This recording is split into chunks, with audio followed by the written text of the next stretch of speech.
Vijayawada university మంచి భవిష్యత్తు కోసం తెలుగు విద్యార్థులు ఇష్టపడే యూనివర్సిటీ. కాల్ 9059052378 9059052379.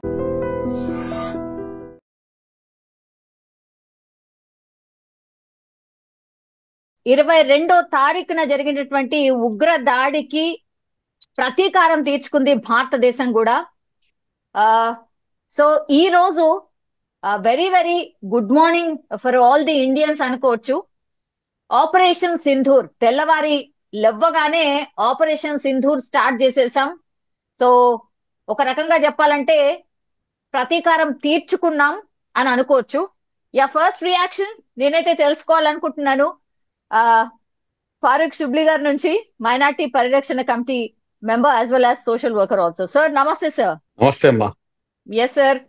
సార్ మార్నింగ్ లేవగానే ఫస్ట్ మీరు చూసినటువంటి వార్త ఇదేగా, ఆపరేషన్ సింధూర్. జై హింద్. Yes sir. జై హింద్. జై హింద్. జై హింద్. జై Hind. Yes sir.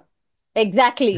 We are very much proud to be an Indian, and we are very much proud of our Indian Army, and thank you to Indian Army and thank you to Indian government. ఎందుకంటే తల్లి మనస్ఫూర్తిగా thank you. ఎందుకు మనస్ఫూర్తిగా thank you అంటే ఆ 25 మంది భారతీయులు, ఆ ఒక్క నేపాల్ అతను మొత్తం 26 మంది అమాయకులను పొట్టన పెట్టుకున్న తర్వాత వాళ్ళు మీకేమైనా అవుతారా, నాకేమైనా అవుతారా? ఎందుకు ఈ రోజు మేము ఆనందంగా ఉన్నాం? మా అందరికి ఉన్నటువంటి రిలేషన్ ఏంటంటే భారతీయులం అన్న ఒక రిలేషన్ మన అందరికి ఉంది. మేమందరం ఇండియన్స్ అన్న ఒక రిలేషన్ ఉంది. ఆ 26 మందికి అన్యాయం జరిగితే మేమందరం కూడాను నిద్రాహారాలు మానేస్తాం. మాకు ఎంతో బాధ వేసింది. ఈ రోజున ఎలా ఉందంటే నా సొంతంగా నాకు ఏమైనా అన్యాయం జరిగిన తర్వాత ఆ ప్రతీకారం తీర్చుకున్న తర్వాత ఏదైతే సాటిస్ఫాక్షన్ ఉంటుందో అటువంటి సాటిస్ఫాక్షన్ లో ఈ రోజున మేము ఉన్నాం. ఎందుకంటే ఆ 26 మందికి సరి అయిన న్యాయం జరిగింది. వారికి డబ్బు ఇచ్చినా గానీ ఇంకేమి ఇచ్చినా గానీ న్యాయం జరగదు. ప్రతీకారం మాత్రమే సరి అయిన న్యాయం. ఆ ప్రతీకారం ఈ రోజున ఇండియన్ ఆర్మీ తీసుకుంది కాబట్టి హ్యాట్స్ ఆఫ్ అండ్ సెల్యూట్ చేయాల్సినటువంటి అవసరం ఎంతైనా ఉంది. సార్ ఆపరేషన్ సింధూర్ దీనిపైన మీ ఒపీనియన్ ఏంటి సార్? అది పెట్టాల్సిందేనా అంటారా? నువ్వు హిందువా ముస్లింవా ఇంకొక పని చేసి కలమా చదవమని చెప్పేసి కేవలం కేవలం కేవలం పురుషుల్ని మాత్రమే చంపినటువంటి ఈ దుర్మార్గులు ఏదైతే సింధూరం ఉందో, నా ఆడబిడ్డల యొక్క సింధూరం ఏదైతే ఉందో, నా సోదరి మండలి యొక్క సింధూరం ఏదైతే దాన్ని తుడిచివేసే ప్రయత్నం చేశారు. చాలా సింబాలిక్ గా, చాలా సెంటిమెంట్ గా మరియు హృదయానికి హత్తుకునే విధంగా ఆపరేషన్ సింధూర్ అనేది రాబోయే తరాలు గుర్తుంచుకుంటుంది. పాకిస్తాన్ మాత్రమే కాదు, ప్రపంచం మొత్తం కూడాను మన భారతదేశ మహిళలతో ఏదైనా అన్యాయం జరిగితే కనుక పాకిస్తాన్ కాదు మొత్తం ప్రపంచం కూడాను దీనికి, ఈ యావత్తు ప్రపంచం ఉన్నంత వరకు కూడాను ఈ ఆపరేషన్ సింధూర్ అనేది చరిత్రలో చిరస్థాయిగా నిలిచిపోతుంది. అందులో ఎటువంటి అనుమానం లేదు. సార్. సార్ అందరు అనుకున్నారు సర్జికల్ స్ట్రైక్, మరో సర్జికల్ స్ట్రైక్ జరుగుతుందేమో మేబీ అని అందరు అనుకున్నారు సార్. అండ్ ఈ రోజు కూడా ఒక మాక్ డ్రిల్ దేశవ్యాప్తంగా ఒక 200 పైచిలుకు ప్రాంతాల్లో మాక్ డ్రిల్ కూడా మనం యాక్చువల్లీ అరేంజ్ చేసుకుని ఉంటుంది. ఇప్పుడు క్యాన్సిల్ చేసేసారు సార్ మాక్ డ్రిల్ కూడా. సో మాక్ డ్రిల్ అయ్యాక మేబీ రేపో ఎల్లుండో మేబీ ప్లాన్ చేస్తారేమో అని అందరు అనుకున్నారు సార్. బికాస్ ప్రిపేర్డ్నెస్ మన దగ్గర అవసరం కాబట్టి అది ప్రిపరేషన్ అంత అయ్యాక మేబీ జరగచ్చేమో అనుకున్నారు సార్. కానీ వెరీ స్ట్రాటజిక్ మూవ్ సార్. ఇక్కడ గమనించాల్సింది ఏంటంటే ఇండియన్ ఆర్మీ చాలా స్ట్రాటజిక్ గా మీరు చెప్పినట్టుగా ఎక్కడ కూడాను పాకిస్తానీ సివిలియన్స్ పై కానివ్వండి, లేకపోతే కనుక పాకిస్తాన్ ఆర్మీపై కానివ్వండి, అంటే మేము వార్ కోరుకోవట్లేదు అన్న ఒక ఇండైరెక్ట్ సిగ్నల్ ని చాలా స్పష్టంగా ప్రపంచానికి చాటి చెప్పింది ఇండియన్ ఆర్మీ. అదేంటంటే ఏ రకంగా అయితే వాళ్ళు సివిలియన్స్ ని ఇక్కడ చంపారో ఎక్కడ కూడాను సివిలియన్స్ ని చెప్పలేదమ్మా. ఏదైతే ఉగ్రవాద స్థావరాలు ఉన్నాయో ఆ ఉగ్రవాద స్థావరాలను మాత్రమే టార్గెట్ చేయడం జరిగింది. 9 ప్రాంతాల్లో టార్గెట్ చేశారు. 9 ప్రాంతాల్లో టార్గెట్ చేశారు. అందులో నుంచి 5 వచ్చేసి పాక్ ఆక్యుపైడ్ కశ్మీర్ లో ఉన్నాయి. దాని తర్వాత 4 వచ్చేసి పాకిస్తాన్ లో ఉన్నాయి. పాకిస్తాన్ లో బహ్లావల్పూర్ మరియు అదేవిధంగా మురాద్, అదేవిధంగా సియాల్కోట్ ఈ ప్రాంతాల్లో దాడి చేసి దాదాపు 90 మందిని వీరందరూ కూడాను ఎవరైతే ఉగ్రవాదులు ఉన్నారో వారిని మటుమాయం చేసినటువంటి పరిస్థితి. ఇంకోటి మీరు ఇక్కడ గమనించాల్సినటువంటి అవసరం ఏంటంటే, ఏదైతే అగ్రీడ్ ఇంటర్నేషనల్ బార్డర్స్ ఉన్నాయో దాని తర్వాత లైన్ ఆఫ్ కంట్రోల్ అంటే పాక్ ఆక్యుపైడ్ కాశ్మీర్ లో ఉండేటటువంటిది లైన్ ఆఫ్ కంట్రోల్. కానీ యా అగ్రీడ్ ఇంటర్నేషనల్ బార్డర్స్ అదే విధంగా పాక్ టెరిటరీ ఏదైతే ఉందో అందులో దూరి మరి ఈ రోజున ఏదైతే ఉగ్రవాదులు ఎవరైతే వారి యొక్క స్థావరాలు ఉన్నాయో వాటిపై దాడి చేయడం నిజంగా హర్షణీయం, నిజంగా స్వాగతించదగ్గ అంశం ఇది.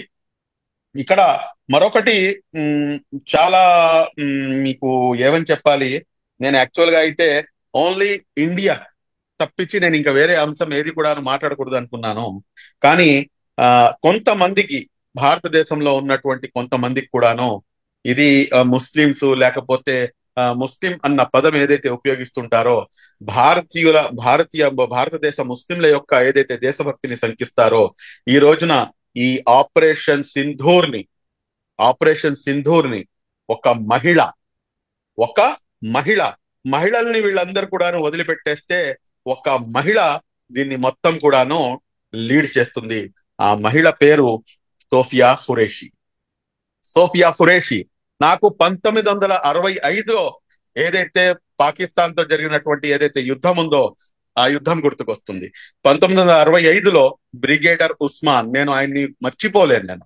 ఎందుకంటే ఈ భారతదేశ ముస్లింలు స్వాతంత్రానికి ముందు, స్వాతంత్రం కోసం, స్వాతంత్రం తర్వాత కూడాను ప్రాణాలు అసూలు బాసినటువంటి చరిత్రలో కర్నల్ బ్రిగేడర్ ఉస్మాన్ మొదటి వరుసలో ఉంటారు. బ్రిగేడర్ ఉస్మాన్ గారు అప్పుడు పాకిస్తాన్ తో జరిగినటువంటి యుద్ధంలో పాకిస్తాన్ ఆయనకి ఆఫర్ ఇస్తుంది. ఏమని చెప్పేసి అంటే, మీరు పాకిస్తాన్ ఆర్మీ చీఫ్ గా మీరు రండి, మీరు మేము భాయిలం, మేము ముస్లింలం, కాబట్టి మీరు ఇటువైపు వచ్చేయండి అని చెప్తే లెఫ్ట్ లెగ్ తో తన్ని ఆయన తన ప్రాణాలు ఈ దేశం కోసం ప్రాణాలు త్యాగం చేసినటువంటి బ్రిగేడర్ ఉస్మాన్ ఆ రోజున పాకిస్తాన్ పై జరిగినటువంటి యుద్ధంలో మేము గెలుపు సాధించిన దాంట్లో అతని యొక్క పాత్ర మర్చిపోలేంది. ఈ రోజున సోఫియా ఖురేషి గారికి నిండు నూరేళ్లు ఆయుష్ ప్రసాదించాలని చెప్పేసి సోఫియా ఖురేషి గారి యొక్క తండ్రి గారు, దాని తర్వాత వారి భర్త తాజుద్దీన్ ఖురేషి గారు కూడాను కర్నల్ గా ఆయన భారతదేశ ఆర్మీలో సేవలు అందిస్తున్నారు. Yes sir. సార్ ఎక్కడ శంకించట్లేదు సార్, కొంతమంది అటు ఇటుగా మాట్లాడుతుంటారు కాబట్టి వాళ్ళకి సంబంధించి ఏమో క్లారిఫికేషన్ ఇచ్చినారు అనుకుంటా, నాకు తెలిసి. I'm sure sir. Sir actually thank you. Hafiz Saeed sir ఆయన చనిపోయాడు అని అనుకుంటున్నారా మీరు కూడా? అంటే ఒకటి సార్ అంత ఈజీగా చనిపోతాడా? నాకైతే ఏమో సార్, నాకైతే డౌటే.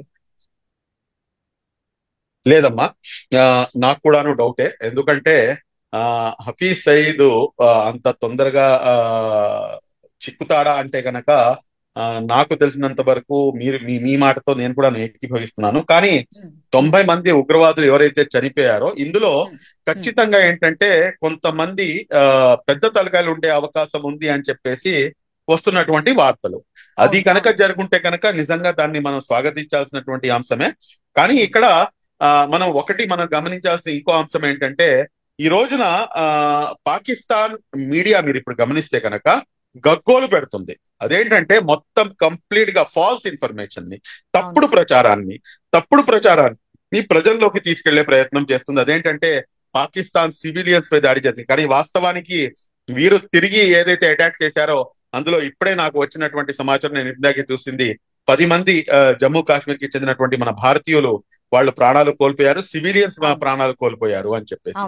కానీ ఎక్కడా కూడాను పాకిస్తాన్ సివిలియన్స్ పై ఎక్కడా కూడాను అటాక్ జరగలేదు అనేది చాలా స్పష్టంగా వస్తున్నటువంటి. ఇంకోటి, వాళ్ళు ఒక విజువల్స్ ని చూపిస్తున్నారు, ఏదైతే పాత విజువల్స్ ఉన్నాయో వాటిని చూపించి ఇది ఇలా జరిగింది, ఇది ఇలా చేసాం, మేము ఇలా చేసామని చెప్పేసి. కానీ అటువంటిది ఏది జరగలేదు. కాబట్టి we have to verify each and everything. Nook and corner నుంచి ప్రతి అంశాన్ని కూడా వెరిఫై చేసిన తర్వాతనే మనం మాట్లాడాల్సినటువంటి అవసరం ఉంది. మనం స్పష్టంగా చెప్తున్నాం కదా సార్, ఉగ్ర స్థావరాలు ఎక్కడైనా ఉన్నాయో అక్కడే మనం టార్గెట్ చేసాం, ఆ స్థావరాలే మా లక్ష్యము, ఉగ్రవాదాన్ని నిర్మూలించడమే మా మెయిన్ లక్ష్యం, మేము టార్గెట్ చేసింది కూడా అదే. మనం చాలా క్లియర్ గా చెప్తున్నాం, అట్లాగే క్లియర్ గా ఉన్నాం కూడా. అయినా సార్ ఈ దొంగ బుద్ధి ఎందుకు మార్చుకోదు పాకిస్తాన్? ఎందుకు ఇట్లా సార్? ప్రజలు చూడరా, మన మీడియాను చూడరా? మనం ఏం మన చెప్తున్నామో మన చూడరా? మీడియాని చూడటం కాదమ్మా, అక్కడ ఉన్నటువంటి పరిస్థితులు మీరు గమనిస్తే గనక మీరు అసలు అక్కడ ప్రజలు, అక్కడ లోకల్ గా సిటిజన్ అంటే ప్రజలు ఎవరైనా కానీ ఆ సివిలియన్స్, నార్మల్ సివిలియన్స్ వాళ్ళు ఏం చేస్తారు, వాళ్ళు అక్కడ కూడాను మంచి వాళ్ళు ఉంటారు. ఎస్. కానీ ఇక్కడ మనం గమనించాల్సిన అంశం ఏంటంటే పాకిస్తాన్ యొక్క ఆర్థిక వ్యవస్థ అత్యంత దారుణమైనటువంటి ఆర్థిక వ్యవస్థ. ఈ రోజున ఆర్థిక సంక్షోభంలో పాకిస్తాన్ కొట్టుమిట్లాడుతుంది. మీరు అవును. చూసుకుంటే గనక అక్కడ కేజీ చికెన్ వచ్చేసి, ఇక్కడ మటన్ రేట్ మన భారతదేశంలో ఎంతైతే మటన్ రేట్ ఉందో అక్కడ చికెన్ రేట్ 840 రూపాయలు ఉంది.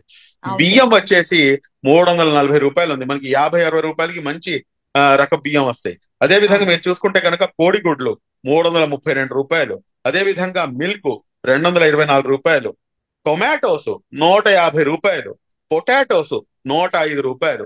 ఇటువంటి దారుణమైనటువంటి ఆర్థిక వ్యవస్థలో కొట్టుమిట్లాడుతున్నటువంటి పాకిస్తాన్ దీని నుంచి బయటపడాలంటే కనుక దీనికి తిరిగి దాడి చేస్తుందా అంటే దాడి చేసేంత దమ్ము ధైర్యం లేదు. ఎందుకంటే మీకు ఒక చిన్న సర్వే ఒకటి చెప్తాను నేను మీకు. యా మొత్తం సార్. ప్రపంచ వ్యాప్తంగా చూసుకుంటే గనక మీకు సిప్రి సర్వే అని చెప్పేసి ఒకటి ఉంటుంది. Stockholm International Peace Research Institute అంటారు. అంటే వారి యొక్క దేశ భద్రత కోసం ఏ దేశాలు ఎంతెంత ఖర్చు పెడుతుంది అని చెప్పేసి యా ఈ సర్వే తెలిపేది. ఇందులోంచి అందరికన్నా మొదటి స్థానంలో అమెరికా ఉంది. ఆ అమెరికా వచ్చేసి తన జీడిపి నుంచి 37% వాళ్ళు ఖర్చు పెడుతున్నారు. అదే విధంగా మీరు చూసుకుంటే గనక 2-3 స్థానాలు అలా ఉన్నాయి. బట్ 5వ స్థానంలో మన భారతదేశం ఉంది. భారతదేశం మా యొక్క రక్షణ వ్యవస్థ మీద దాదాపు $90 బిలియన్ ఖర్చు పెడుతుంది. $90 బిలియన్. నేను ఇంకా ఎవరితో కంపేర్ చేయకుండా డైరెక్ట్ గా పాకిస్తాన్ మీదకి వచ్చేస్తాను. పాకిస్తాన్ ఖర్చు పెట్టేది కేవలం $9 బిలియన్ మాత్రమే. అంటే 90 90 ఎక్కడ? బిలియన్ అంటే పక్కన 9 సున్నా ఎక్కడ తీసేసారు. సున్నా సార్. తీసేస్తే అంటే yeah 10 times we are more powerful than Pakistan. Pakistan కి ఈ విషయం తెలుసు. నేను మీతో పాటు ఇంతకు ముందు జరిగినటువంటి ఇంటర్వ్యూలో కూడా చెప్పాను. మమ్మల్ని తప్పుదోవ పట్టిస్తున్నారు, మమ్మల్ని ఒక మైండ్ గేమ్ ఆడుతున్నారు. ఆ మైండ్ గేమ్ ఏంటంటే అక్కడ ఉన్నటువంటి పాకిస్తాన్ సెనేటర్ మాట్లాడినటువంటి మాటలు అదేంటంటే, మేము ఇక్కడికి వచ్చేసి మేము మళ్ళా బాబ్రీ మసీద్ కి మేము పునఃప్రారంభిస్తాము, లేకపోతే మేము ఇక్కడ వచ్చేసి ఇతను ఈ హకీం మునీర్ ఎవరైతే ఉన్నాడో ఆసిమ్ మునీరు వీడు వచ్చేసి ఇక్కడ నమాజ్ చదివిస్తాడని చెప్పేసి, దాని తర్వాత వచ్చేసి నదిలో నీళ్లు కాదు రక్తం పారుతుందని చెప్పేసి, దాని తర్వాత నువ్వు హిందువా ముస్లింవా అని చెప్పేసి అడిగి మరీ చంపటము. దాంతో పాటు నాకు వీరి యొక్క కుట్ర నాకు ఎక్కడ కన్ఫర్మ్ అయిందంటే, అదే లేడీ సెనేటర్ చెప్పినటువంటి మాట ఏమిటంటే, సిక్కు సోదరులు మాపై దాడికి రారు, ఎందుకంటే వారికి సంబంధించినటువంటి ఏదైతే ప్రార్థన పవిత్ర స్థలం ఉందో అది మా దగ్గర ఉంది కాబట్టి వారు మాపై దాడి చెయ్యరు అని చెప్పేసి ఒక మైండ్ గేమ్ ఆడి. ఇది మైండ్ గేమ్ తప్పించి ఇంకేం కాదు. ఈ మైండ్ గేమ్ ని తిప్పి కొట్టాలంటే కనుక యాజ్ ఏ ఇండియన్ గా మేము దాన్ని తిప్పి కొట్టాలి, అంతేగాని మేము ఇక్కడ కూర్చొని హిందూ ముస్లిం చేసుకుంటూ కూర్చుంటే కనుక అది ఏదైతే కుట్ర పన్నిందో పాకిస్తాను, ఆ కుట్రలో మేము భాగస్వాములు అవుతాము అని చెప్పేసి నేను డే 1 నుంచి చెప్పొచ్చాను. ఈ రోజున వాళ్ళు చేస్తున్నటువంటి కుట్రని మేము పటాపంచలు చేయడంలో సక్సెస్ అయ్యామంటే కనుక ఈ రోజున రాహుల్ గాంధీ గారు దీన్ని స్వాగతిస్తున్నారు, అస్దీన్ ఓవైసీ గారు స్వాగతిస్తున్నారు. Any person irrespective of caste, creed, religion, political party, every Indian, we are as Indians, we are been with our government, with our Indian army, undoubtedly. Lesson నేర్చుకుందా పాకిస్తాన్? లెసన్ నేర్చుకుందా లేకపోతే తిరిగి ఏమైనా కుక్క తోక వంకర ఎక్కడైనా గానీ కుక్క తోక స్ట్రైట్ అయినట్టుగా మీరు ఎక్కడైనా గానీ చరిత్రలో విన్నారా? అది అయ్యే పరిస్థితి లేదు, అది అయ్యే ప్రసక్తి లేదు. కాబట్టి పాక్ పరిస్థితి ఏంటంటే కుక్క తోక వంకర అనే సామెత పాకిస్తాన్ కి సరిగ్గా సూట్ అవుతుంది. కాబట్టి ఇక్కడ ఇంకోటి మీరు గమనించాల్సినటువంటి అంశం ఏంటంటే, ఇక్కడ పాకిస్తాన్ కి బయట నుంచి ఎవరు కూడాను దాయాది దేశం అని చెప్పేసి మమ్మల్ని భావించాల్సిన అవసరమే లేదు. మాకు అసలు శత్రు దేశంగా పరిగణలోకి కూడాను మేము తీసుకోకూడదు అంటారు. ఎందుకంటున్నానంటే అక్కడ లోకల్ గా ఉన్నటువంటి మీరు ఒకసారి చూసుకుంటే కనుక జుల్ఫికార్ అలీ భుట్టోని చంపింది ఎవరండి? పాకిస్తాన్ ఆర్మీ. అదే విధంగా బేనజీర్ భుట్టోని చంపింది ఎవరండి? పాకిస్తాన్ ఆర్మీ. అదే విధంగా నవాజ్ షరీఫ్ ని గద్దె దింపి ఇప్పుడు ఉన్నటువంటి అతని సోదరుని గద్దెకెప్పి ఎక్కించింది ఎవరండి? పాకిస్తాన్ ఆర్మీ. అంటే భుట్టోపై షరీఫ్ పై భుట్టోని ఉసగొలిపి వారి యొక్క రాజకీయ పబ్బాన్ని గడుపుకునేటటువంటి ఏదైతే పాకిస్తాన్ ఆర్మీ ఉందో, ఈ పాకిస్తాన్ ఆర్మీ చీఫ్ ఆసిం మునీరు అతను ఎప్పుడో దిగిపోవాలి. వీళ్ళే సొంతంగా ఏంటంటే వీరే కొంతమంది 5 మిలిటరీ జనరల్స్ ని ఎక్స్టెన్షన్స్ ఇచ్చుకొని వీళ్ళే కొనసాగుతున్నారు. అక్కడ వాళ్ళకి ఇంటర్నల్ గా ఉన్నటువంటి సమస్యలు అనేకమైనటువంటి ఉన్నాయి. కాబట్టి పాకిస్తాన్ తో మనం అసలు ఎక్కడ కూడాను మాకు అసలు శత్రు దేశంగా కూడాను భావించాల్సినటువంటి అవసరం లేదు. యా మీరన్నట్టుగా ఇప్పుడు కుక్క తోక వంకర సార్. మరి ఏం చేస్తుంది పాకిస్తాన్? మీరన్నట్టుగా మళ్ళా పోనీ వాళ్ళకి బలం ఉందా అంటే అది కూడా లేదు. ఆర్థికంగా దెబ్బతినుంది. ఆల్రెడీ సామాన్యులకైతే అసలు ఏది కొనేటట్టు లేదు, ఏం తినేటట్టు కూడా లేదు ఆడ పరిస్థితి. ఇంకోటి సార్, మొన్న ఒక మస్జిద్ లో ఆ మత పెద్ద ఎవరో అడిగినరు అక్కడ ఉన్న వాళ్ళని. ఐ థింక్ ఇస్లామాబాద్ లో లాల్ కి సంబంధించి లాల్ మస్జిద్ ఏదో సంథింగ్ ఉంది సార్. అక్కడ ఆయన మత పెద్ద అడిగాడు. క్లియర్ గా వీడియో కూడా వచ్చింది సార్, చాలా వీడియో వైరల్ కూడా అయింది. అందులో అడుగుతున్నాడు, పాకిస్తాన్ అండ్ ఇండియా మధ్య యుద్ధం జరిగితే యుద్ధం కోరుకుంటున్నారా అని అంటే, ఎవరైనా కోరుకునే వాళ్ళు లిఫ్ట్ ఇట్లా హ్యాండ్ లేపండి అని అంటే ఒక్కళ్ళు కూడా హ్యాండ్ లేపలేదు సార్. కొన్ని వందల మంది ఉన్నారు మస్జిద్ లా. సో పౌరులు అసలు కోరుకోవట్లేదు సార్. అక్కడ ఉగ్రవాదులను 100%. పెంచి పోషించడము ఎందుకు? ఇట్లా వాళ్ళ నష్టం చేసుకోవడం ఎందుకు సార్? ఇది ఎప్పుడు అర్థమవుతుంది పాకిస్తాన్ కి మరి? ఈ వాళ్ళ యొక్క పరిస్థితి చాలా దయనీయమైనటువంటి పరిస్థితి అమ్మ వాళ్ళది.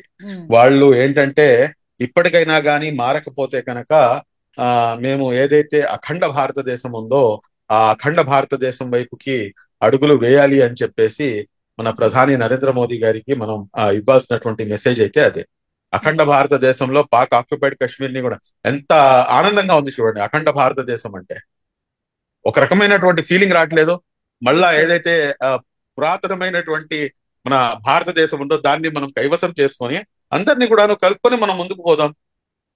అఖండ భారతదేశాన్ని నిర్మించే దిశగా కనుక మనం అడుగులు ముందు వేస్తే ఆఫ్ఘనిస్తాన్ దగ్గర నుంచి తీసుకొని ఇటు పాకిస్తాన్, పాక్ ఆక్యుపైడ్ కాశ్మీర్ కానివ్వండి, లేకపోతే బంగ్లాదేశ్ కానివ్వండి, వీళ్ళందరినీ కూడాను మనం ఇచ్చేసుకుంటే అంటే అటువంటి పరిస్థితులు వస్తే గనక ఖచ్చితంగా అఖండ భారతదేశం వైపు అడుగుపెట్టి అక్కడ ఉన్నటువంటి ప్రజల్ని కూడాను సుఖశాంతులతో నివసించే విధంగా మనం అవకాశం కల్పించాలని చెప్పేసి కూడా నేను భావిస్తాను.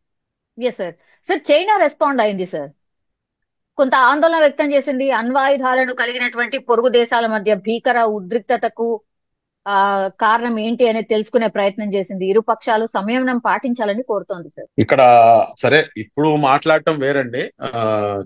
చైనా ముందు మన భూభాగాన్ని ఏదైతే కైవసం చేసుకుని దానిపై కూడాను సమాధానం అడగాల్సినటువంటి పరిస్థితి.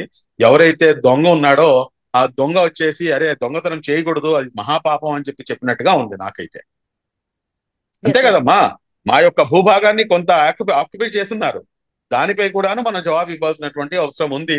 కానీ తప్పకుండా రాబోయే రోజుల్లో దానికి కూడాను జవాబు ఇస్తారేమో, వేచి చూద్దాం ఇన్షాల్లా. యా సార్, ఇజ్రాయెల్ మద్దతు తెలియజేసింది సార్. ఉగ్రవాదంపై పోరులో భారత్ కు ఇజ్రాయెల్ మద్దతు తెలియజేసింది. ఆపరేషన్ సింధూర్ ను సమర్థించింది సార్.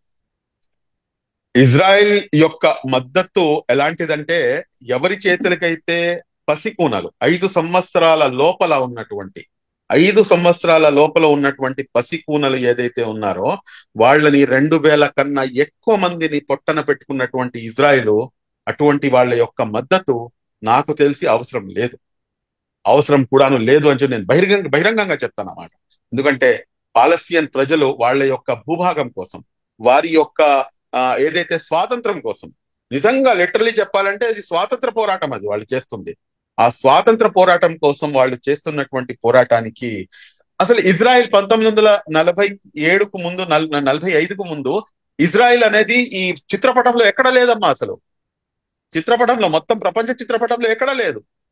కాబట్టి ఈ రోజున ఏంటంటే ఏదో విధంగా మేము మీతో పాటు ఉన్నాము అని చెప్పేసి చెప్పుకునే ప్రయత్నం చేస్తుంది. కానీ ఇజ్రాయెల్ యొక్క పరిస్థితి ఎలా ఉందంటే, మీరు అంటే అక్కడ వాళ్ళ పరిస్థితి చాలా చిన్న కంట్రీ కూడాను అనలేము పలస్తీన్ ని. అటువంటి పరిస్థితి వాళ్ళది. వాళ్ళపై విరుచుకుపట్టారు, కానీ గెలిచిందా అంటే గెలవలేకపోయింది. ఇక్కడ భారతదేశం యుద్ధాన్ని కోరుకోవట్లేదు. ఏదైతే ఉగ్రవాద చర్యలు ఉన్నాయో, ఏదైతే ఉగ్రవాద స్థావరాలు ఉన్నాయో దాన్ని మటుమాయం చేసి నిజంగా ప్రస్తుతం ఉన్నటువంటి సమాజం దేనికి ప్రయారిటీ ఇస్తుంది? ఆర్థిక సంబంధాల చుట్టూ మాత్రమే తిరుగుతోంది. మళ్ళీ ఎన్నికలంగానే చాలా విరక్తి కలుగుతాం. మంచి అనిపిస్తుంది కదా, లేడీస్ కూడా ఛాలెంజింగ్ జాబ్స్ చేసినప్పుడు చాలా బాగుంటది. ట్రాఫిక్ అసిస్టెంట్స్ గా నియమించిన ట్రాన్స్జెండర్స్ అందరితో సాల్యూట్ చేయించుకుంటున్నారు. ఫుడ్ డెలివరీ ఇవ్వటానికి వెళ్ళినటువంటి డెలివరీ బాయ్ అనిల్ పై కళ్ళ ముందు పెళ్ళండి